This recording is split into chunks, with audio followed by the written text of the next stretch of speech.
Morning sunlight filtered through the blinds of Naomi Calder's apartment. The light touched dozens of hard drives stacked neatly along the wall, their tiny indicator lights blinking in quiet rhythm.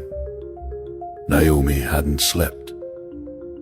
Her father's photograph still sat open on one of the monitors. Two different versions of his death existed now.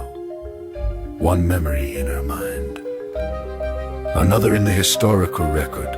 She had stopped trying to reconcile them. Instead, she focused on something she could understand. Patterns. Across the Atlantic, Elias Navarro's office was dim despite the bright Spanish afternoon outside.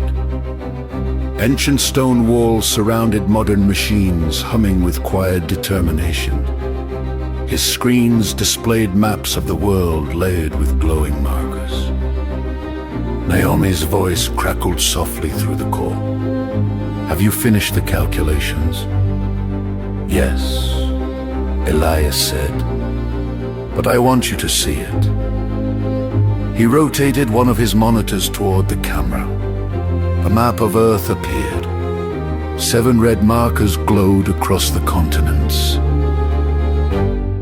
Utah, Romania, California, Nevada, Australia, Turkey, and another smaller location Naomi hadn't noticed before, each one marking a confirmed monolith appearance.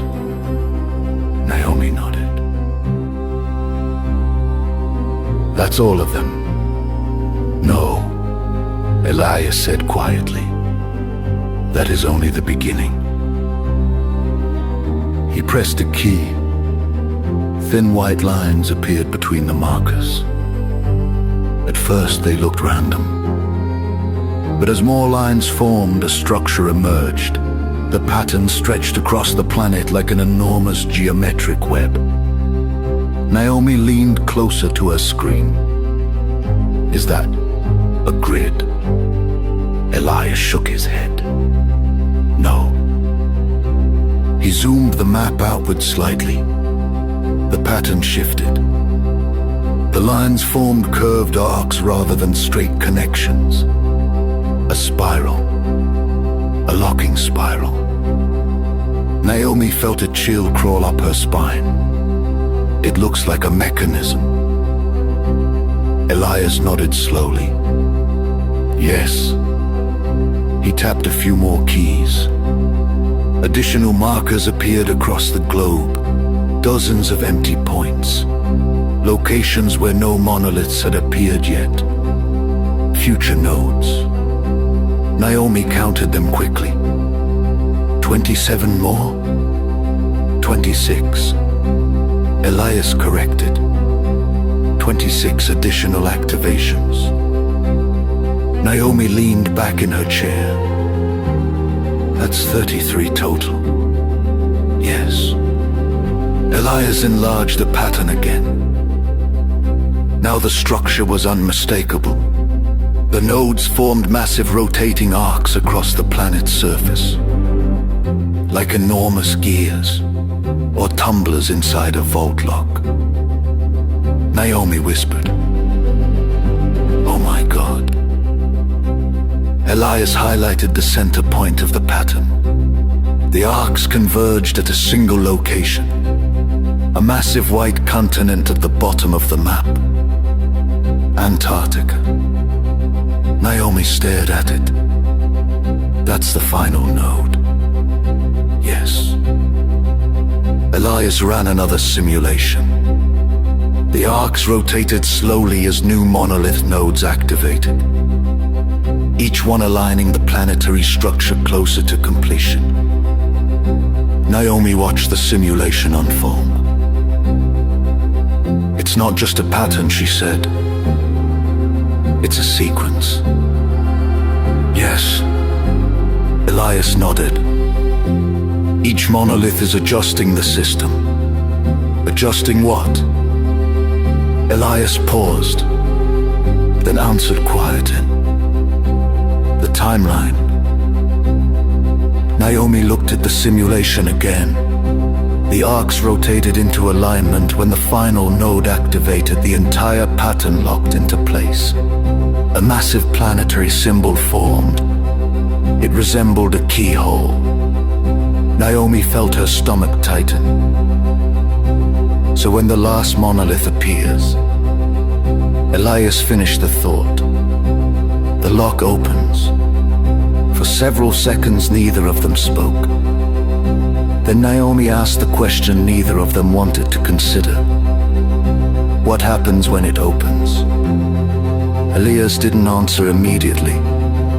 Instead, he opened another window, a satellite scan of Antarctica.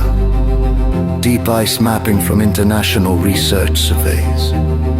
The image revealed something strange beneath the frozen continent. An enormous geometric structure buried miles under the ice. Perfectly symmetrical, far too large to be natural. Naomi leaned closer. What is that? Elias shook his head slowly. I do not know.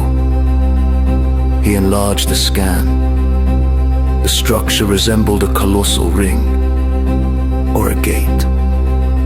Naomi whispered, "That's what the monoliths are unlocking." Elias nodded. Yes. Naomi felt a wave of unease wash through her. If this thing has been locked for thousands of years, she swallowed. Why would anyone open it now? Elias looked back toward the glowing world map. 26 empty nodes still waited. 26 more monoliths yet to appear. But something else caught his attention. A blinking notification. Another anomaly alert. He opened the report. His expression changed instantly. Naomi.